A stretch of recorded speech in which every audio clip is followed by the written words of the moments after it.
What's up, guys? How y'all doing? Since Sports has you with today's scenario, I've simulated this scenario 7 times for you guys so I could break it down and give you guys the odds.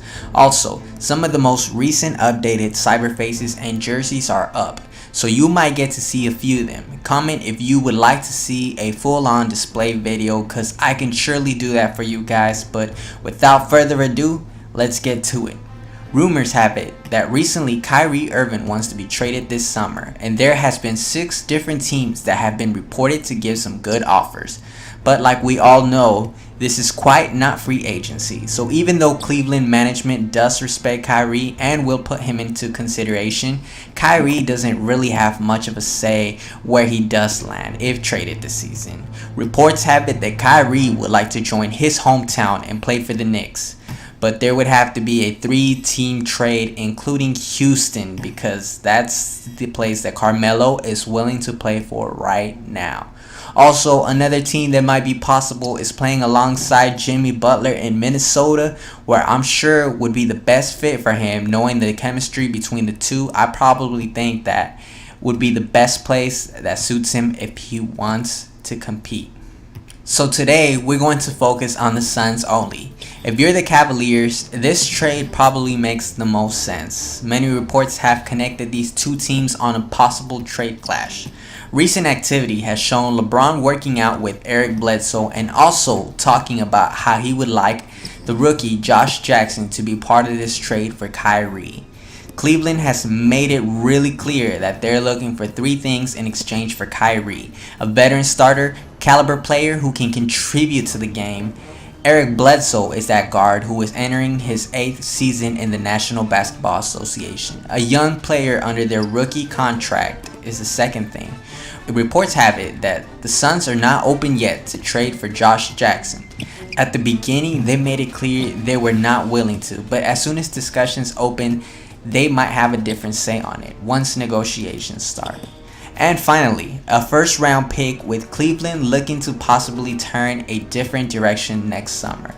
They're going to need fresh legs and to start getting younger if they have to face having a rebuilding post-LeBron era. Given those circumstances, Cleveland trades the Suns Kyrie Irving for Eric Bledsoe, Josh Jackson, and a first-round pick. As much as Cleveland would like to throw Iman Shumpert into this trade, financially wise, it just doesn't make any sense with the Suns. The trade here is set. I've simulated this scenario 7 different times to break it down better. Everything is updated: rosters, rookies, stats, trades, free agent signings, and this is what 2K came up with. I'll break it down with the Cavaliers first. You have to imagine that when we first heard Kyrie wanted to be traded from Cleveland, Cavs fans were heartbroken. Sports analysts and sports fans around the country might have visioned and seen the end of a Cleveland era. Not just because Kyrie was demanding to be traded, but because the departure of David Griffin, trouble in the office with Dan Gilbert, no GM most of the summer, rumors of LeBron leaving after this season, no cap space to sign any big free agents, and LeBron advising other players like Jimmy Butler, who was looking to be traded, to avoid coming into Cleveland because of how unstable the Cavaliers were.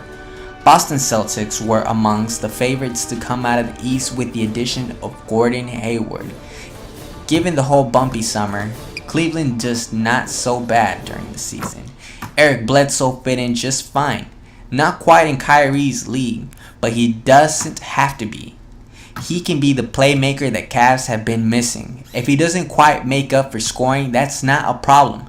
On the other side, you also have Derrick Rose, who's more of a scorer type rather than a traditional point playmaker. Statistic-wise, last season, Bledsoe only scored 4 points fewer than Kyrie on a point per game basis, so it's not much of a difference. Josh Jackson is the key to the Cavaliers' future. LeBron did well by recruiting and also mentoring him. James is a smart man, preparing what looks to be a promising young player to take his mantle once he departures for Cleveland. Cavs fans won't stay mad at LeBron forever. They don't know this yet, but Jackson would soon be LeBron's goodbye gift to Cleveland. After all 7 simulations, Cleveland had an average standing of 51 wins and 31 losses, making the first seed all 7 times. They returned to the NBA Finals 5 out of 7 times, and they so happened to win twice. One by beating Oklahoma City Thunder, and the other by beating the Houston Rockets.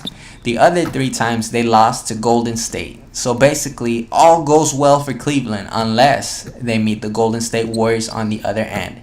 And if I may mention, the 2 other times Cleveland failed to make the finals, it was the Celtics and the Bucks who each made an appearance and avoided LeBron making 9 straight appearances.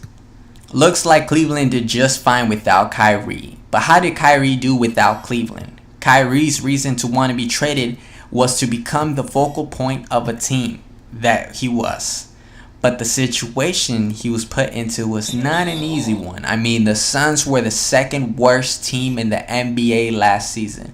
Think about it. You want to be the focal point. You have no help from another superstar. You have a couple of great young guys that can play, but they're not winners yet. And Kyrie never really led a franchise to a winning percentage. I'm not saying he can't. He just doesn't have the right team built around him, and because of this, given the team roster the Suns have right now, the Suns average a record of 24 wins and 58 losses with Kyrie.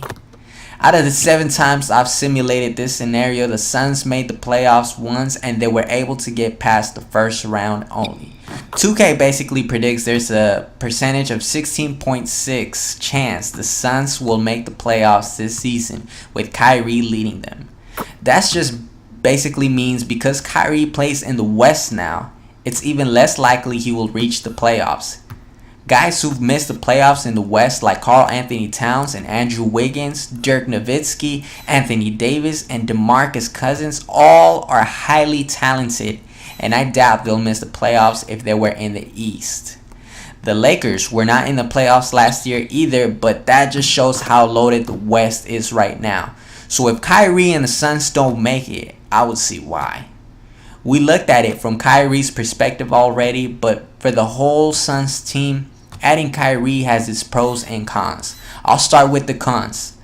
The fact that by average, the Suns are a bottom 5 team in terms of winning record. You don't have a first round pick, so if the Suns do give that up, you can't build up in terms of the draft. You would have to rely heavily on free agency or the front office to make a big trade and possibly bring in another superstar.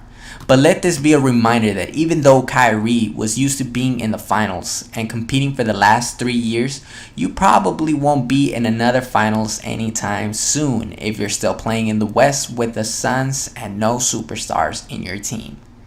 That was the cons, and now I'll mention the pros. For the Suns, this was a good step in the right direction. As long as they keep building a team and attract more talent, this team could be competing in the playoffs after this upcoming season. But Phoenix fans, don't get your hopes up, because like New Orleans, who had Anthony Davis the whole season and DeMarcus Cousins for half a season, both superstars, being the top from their position, still missed the playoffs in the West. So that's something to really think about. As we reach our conclusion, who benefits more from this trade? Based on this season only and not considering what effect this trade could do for each team in the future, I would say Cavs win, Suns win, and Kyrie loses. Cavaliers still have the right tools to get this job done. Kyrie or no Kyrie in this situation, they can still win the East. It's less likely they'll win the championship again. In the East, Giannis is only getting better. Celtics got better, but Cavs still have the king and fascinating new pieces. When it comes to the finals, if it's a healthy Warrior squad, then it's most likely over. The Cavaliers probably face the same destiny with or without Kyrie. The Suns' addition to Kyrie makes them about 9 games better according to 2K. That's a W in their book. They also have a 16.6% chance to make the playoffs. That's not much, but certainly higher than it was last season. Adding a 25-year-old explosive ball handler, good shooter, who may not even be in his prime yet is kind of scary. And it's a good thing for the Suns, who will have him for a total of 3 seasons. This trade means the Suns get better this season. And as for Kyrie, who I may mention took a loss, why?